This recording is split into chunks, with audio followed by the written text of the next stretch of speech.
أهلا بيكم طلاب مدرستنا. النهاردة في البث الجديد لمادة اللغة الإنجليزية للصف الأول الإعدادي هنجاوب على كل أسئلتكم من ناحية الجرامر. تمام؟ أول حاجة هنبدأ بأول سؤال. How we use the imperatives to write tips. How we use imperatives to write tips. احنا عارفين إن الإمبيراتيف ده هو الأمر. So, how can we use it to write tips? Let me tell you. We need the base form of the verb plus the object. So, here's an example. Choose a time each week or month to talk online. If you remember, in the last unit, we studied what to do if we move abroad or if we move from our city. So, we had some tips on how to communicate with our friends. For example, again, choose a time each week or month to talk online. So, we have choose, which is the base form of a verb, and then we have the rest of the sentence, each time a week or a month to talk online, the object. Don't waste your time on video games. So we can do it in the negative way, بالنفي, don't. Now, let's answer the questions that we have and check our understanding. The first one is choose from A, B, C, or D. What? In touch with your friends. Staying, stays, stay, or stayed. So, we use the base form of the verb as we said. So, it's stay in touch with your friends. خليك على تواصل مع صحابك. كده أنا بديك نصيحة or tips. We talk face to face on. Okay, this question is related to vocabulary. We talk face to face on video calls, television, radio, or just video. We talk face to face on video calls. If I see your face, that means I'm having a video call. Number 3, games you both like and play together online. Here, I'm giving you a tip on something to do with your friend again. So should I say study games, find games, send games, read games? Find games, it's B. Find games you both like and play online together. And number 4, worry, I will come with you. So here I want to put it in the negative way because we have worry, which is a negative thing. So doesn't worry, didn't worry, don't worry, or aren't worry. Base form, so don't worry. Let's move onward. The next question, most of you had problems with will and be going to. كنتوا عايزين تعرفوا الفرق between will and going to. So, will and going to for future plans, that's what we had. So, we use will for decisions made at the time of speaking. For example, you're deciding now without planning before. No plan, then I use will. So, I'm thirsty, I'll get some water. Okay? So I just decided right now, I'm thirsty, I'll get some water. It's cold, I'll close the window. It's a decision I made at the moment. We can use will for promises, offers, and suggestions. Like, I will help you with your homework. I'm giving you an offer. Or, don't worry, I won't forget. This is a promise. Another way is predictions. So predictions based on opinion or beliefs. No evidence. Opinion or belief. Something I predict. توقعات أو تنبؤات. So, I think it will rain tomorrow. It's just your opinion, no proof. I think it will rain tomorrow. أنا بتخيل كده. I think it will rain tomorrow.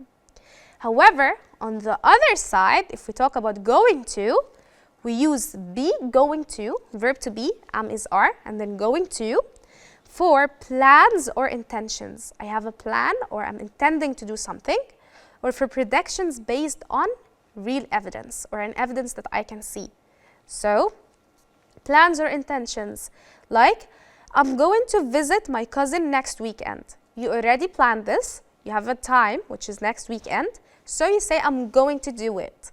But if I just want to visit him, I don't know when, I'll say just I will visit my grandma. When? I don't know, but I will visit her one day.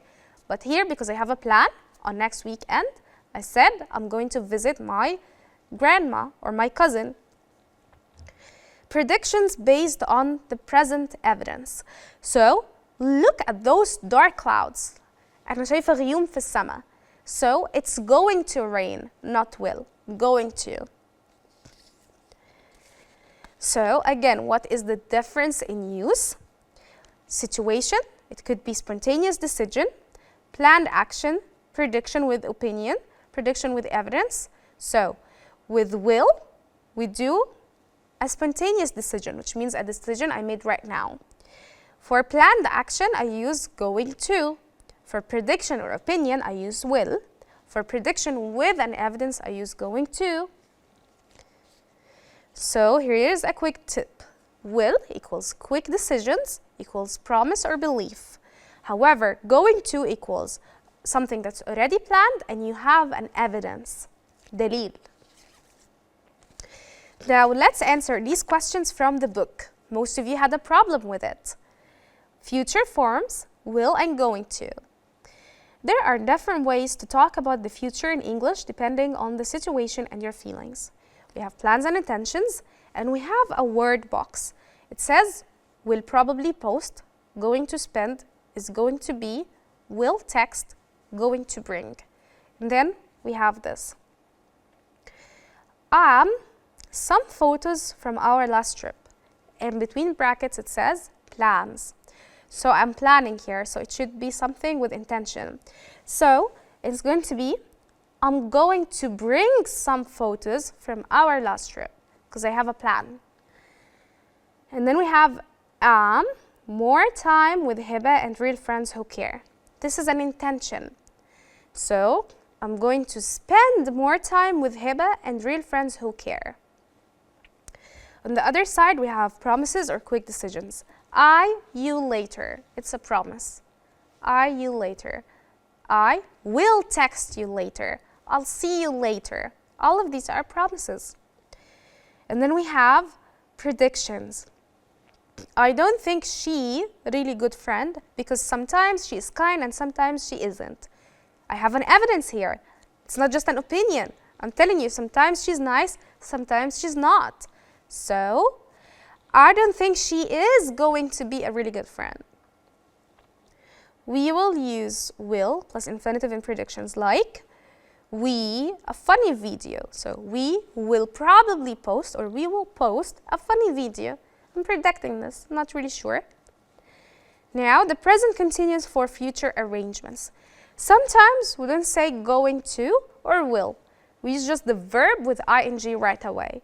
So if I'm using present continuous right away, this is for future arrangements or schedules also, like talking or talk to mom tonight about leaving basketball practice early. Anyways, you see I am, okay? So I can say talk. We need the verb with ing. So am talking. Then we have we meet or are meeting at 3 o'clock. This is a plan. So we use the present continuous. So we say we are meeting. Then we have do or are you visiting your uncle tomorrow. I'm asking you about your intention. I can tell you do you're visiting your uncle tomorrow. No, I'm asking you, are you visiting your uncle tomorrow? I hope this answers your questions. Now the next part in grammar is the zero conditional. I know the conditionals troubled you a lot lately, so we're going to take a quick overview on them. We use the zero conditional to talk about things that are always true, like facts, rules, or something that always happens if something else happens. For example, or we say it's like if this happens, that happens. You get it? Or that always happens. So the structure is if, the present simple, the comma, and then present simple again. For example, if you heat water to 100 degrees Celsius, it boils. If I eat too much sugar, I get headache, because it's a fact. If this happens, that always happens. Fact. So we have here, if students don't understand something, will helps them. This is the text or the sentence that we learned in the unit. Will is the name of the robot, if you remember. We read that text about the robot who helps students. It's like a robotic teacher. And then it says if students don't understand something, will helps them. Most of you didn't understand this. How did we use will and then helps them? Shouldn't we use present or present simple? Why did we say will? Will here is a name, like William. And that's why the W is capitalized. ده اسم الرobot. Will. And it's not the auxiliary verb will. So when do we use it again? When one thing always leads to another thing. Or for facts, habits, rules, and cause and effects. So it's if, present simple, present simple. If this always happens, this always happens. If this happens, that always happens, and so on. And that was it for today. ونشوفكم المرة الجاية في بث جديد. Bye!